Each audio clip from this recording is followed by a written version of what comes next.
We share some jurisdiction, obviously, with the other committees, but our prime focus is going to be small businesses. And small businesses encompass many things. As I indicated earlier, I had to be reminded that there are micro businesses out there, which are obviously even smaller than small, but nevertheless probably constitute the majority of businessmen and women out there in the business world. And so if we can always think in terms of small businesses in whatever context that we may be discussing, it would be very interesting. The other thing I want to preface some of my questions with is I think that whether you're a Republican or a Democrat, truly I think we need to be governed by basically what governs the actions of physicians, and that is first do no harm. And I think you probably would agree with that. In a regulatory scheme, what do we do? Should we do anything? Do we allow market forces to play out? And I'm a strong believer in that, and I think my Republican colleagues would join me in that particular sentiment up until the point that we feel that there is a disadvantage and either the consumer or a business person is no longer on a level playing field or treated fairly. And that's part of the technology out there and business relationships and such. But my first question to Mr. Carter, there is an article today, Mr. Carter, that appeared in the Washington Post. It was very, very interesting about an individual, I think in New York, in his basement. He will not give his full name, but allows you basically to download an application that blocks advertisements.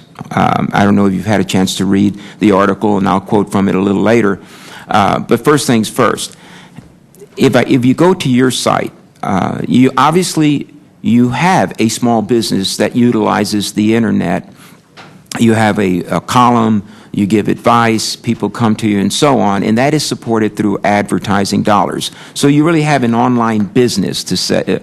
But also the other aspect of it would be small businesses that would like to appear on your website for all the obvious reasons. The credibility of your column obviously spills over to those that advertise on your website and such. Two things. How do you promote your website? How do you promote your online business? And secondly, how do small business advertisers fare at your site? How do they get on? Do you have any control over who ends up appearing on your website? And what is that business relationship with individuals that may advertise on your site? Great questions, Chairman. I promote AskTheBuilder.com primarily just through writing abundant content as frequently as I can. And that, because of the years of doing that, and because the content is higher quality, I tend to rank very high on the search engines, both Google, Yahoo, and even MSN. And I do about an hour a day research on how I think that someone gets on page one.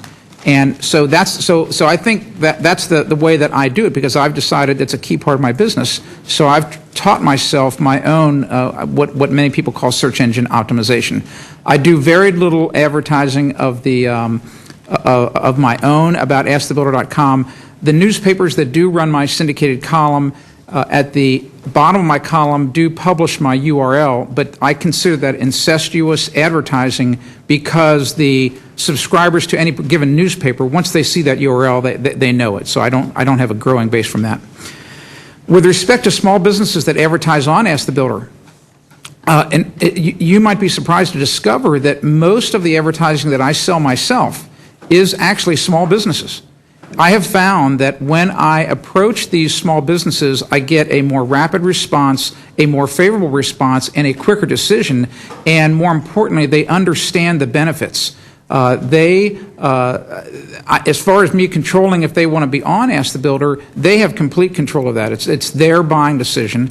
It's very easy to do, and my rate card is actually published for the entire world to see. If you and I were to go online right now, you could see right at the top there's a little advertise button. Click it, and you see what it costs to get there. And it's very affordable, and it's highly effective. I have click-through rates on some of my advertising that I sell myself that are as high as 35%.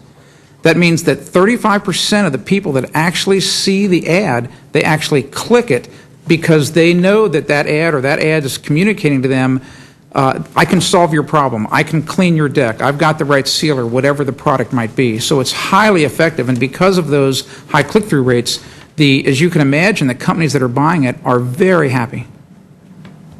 Thank you very much. Mr. Sonner, let me ask a question that's, because you've indicated that we were talking about organic search and such, and Mr. Carter being out there for such a long period of time that maybe certain keywords he's identified, he's mentioned, so he may have an advantage maybe a startup business would not. And I look to you as a very young person out there, and you said something about not to confine all of your effort on search engine or the relationship with Google. Did I hear you right? In other words, if you're a small business person, there is more than just basically a search engine, organic type, search-based promotion of your business. Is that right? Yeah, that's correct. I mean, it's not just small business. I guess all businesses should diversify their marketing plan, but especially with small businesses that are going to get impacted a lot more than a big business would. Like if his website went down on Google, like mine did, where I lost about $500,000 with the natural listings, I don't know what he would do. Where would the people find them if they weren't just #1 on Google for free? You know. Okay. Like, now, when you say your site went down, my understanding, of course, is the way a search engine, and I'll use Google as an example, is that they don't want their system manipulated. In other words, legitimate inquiries, legitimate clicks, and not some that may be created. Unreal, and they're not a real inquiry. There's not a consumer out there hitting on that. So I think that's legitimate for any search engine, Google or anyone else, to make sure, because part of how they place someone or rank somebody is based on the number of clicks, and so the legitimacy of those clicks is really the basic DNA of what we have as far as credibility. When you say your website was shut down, what do you mean by that? well, we went down on our national listings. We went from like #1 for diamond engagement per se, and then we went to 100 because of a third party that I had hired that said he was going to get me more #1 positions on Google for different keywords. So, I mean, the lesson to the small business person is that, you know, you want prominence, you want your name out there, but there's a legitimate way of doing it, an illegitimate way of doing it. I mean, there's so many lessons out there, and in a minute, I'll refer to it now. In our memorandum on page 7 that was prepared by staff, they point out something, I believe it's on page 7, let me make sure. And some of the things that we're going over here, and that was, in essence, that 60% of the respondents in a survey found that they don't have the resources or expertise to grow their companies through an internet presence. So what we're talking about here, to many small businesses, is really a very daunting task.